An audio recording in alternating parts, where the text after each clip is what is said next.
Hello friends, welcome back in my YouTube channel. I hope आप सब बहुत अच्छे हैं एंड मैं भी बहुत ही अच्छी हूँ।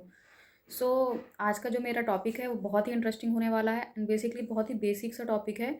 आप कोई भी बिजनेस स्टार्ट करने से पहले आपको इस चीज़ की ज़रूरत ज़रूर पड़ेगी जिसके बारे में मैं आपको बताने वाली हूँ। सो जो मेरा आज का टॉपिक है वो आप एंड तक ज़रूर देखिएगा और अगर आपको वीडियो अच्छी लगती है so please like share and subscribe ज़रूर करें।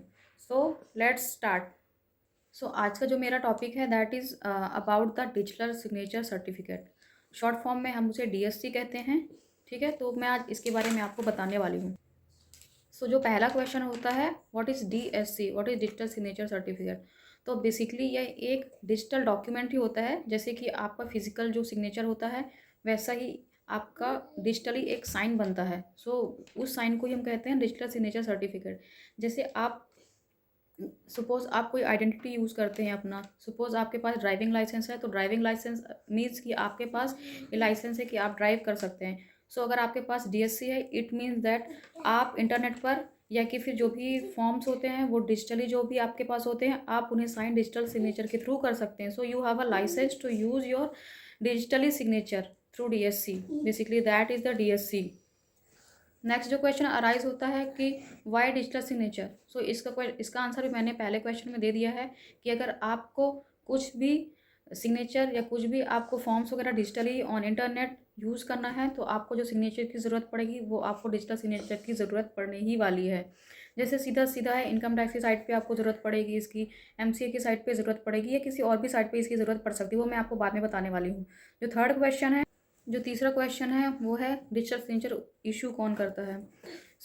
एक सीए होती है that is a certifying authority जिसके पास ये लाइसेंस होता है under section 24 of the IT act 2000 की, वो डीएससी इशू कर सकते हैं।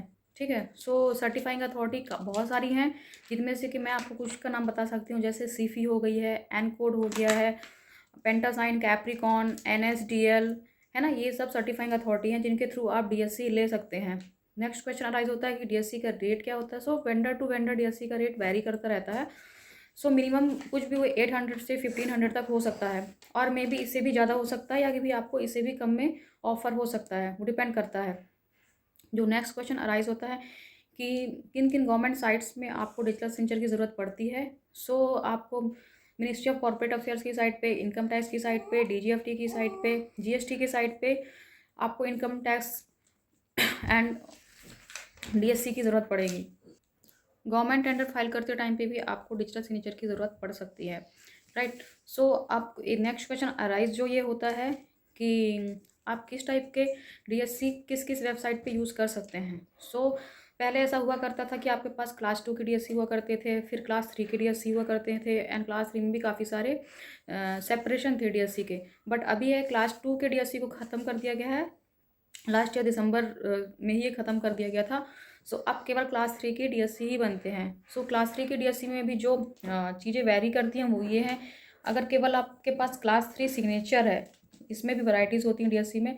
केवल सिग्नेचर पर्पज़ के लिए होता है, कुछ होता है टेंडर पर्पज़ के लिए होता है। तो केवल सिग्नेचर पर्पज़ के लिए अगर यूज़ करना है तो वो ऐसे डीएससी यूज़ हो जाते हैं एमसीए की साइट पे, that is ministry of corporate affairs की साइट पे, इनकम टैक्स की साइट पे और आपके जीएसटी की साइट पे भी यूज़ हो जाते हैं एंड डीजीएफटी के साइट पे भी वो यूज़ हो जाते हैं।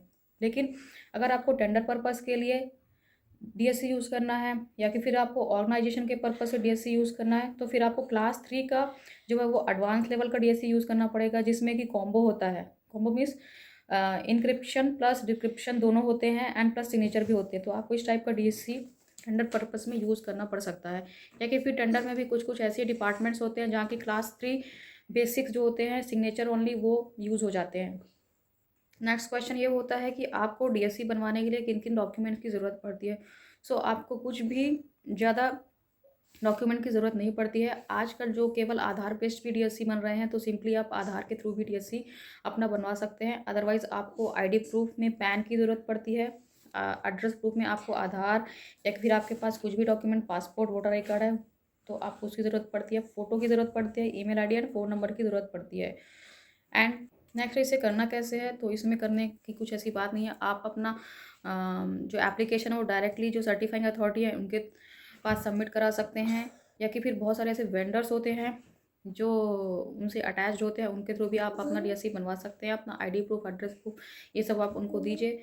देन वो आपको स्टेप्स ऑलरेडी बता देंगे।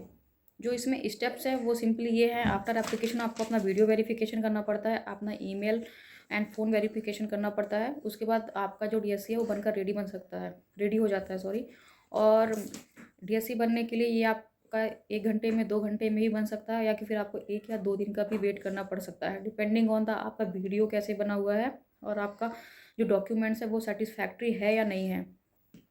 सो गाइज़, मैंने आपको मैक्सिमम इन्फॉर्मेशन इसके बारे में शेयर कर दी है, या कि फिर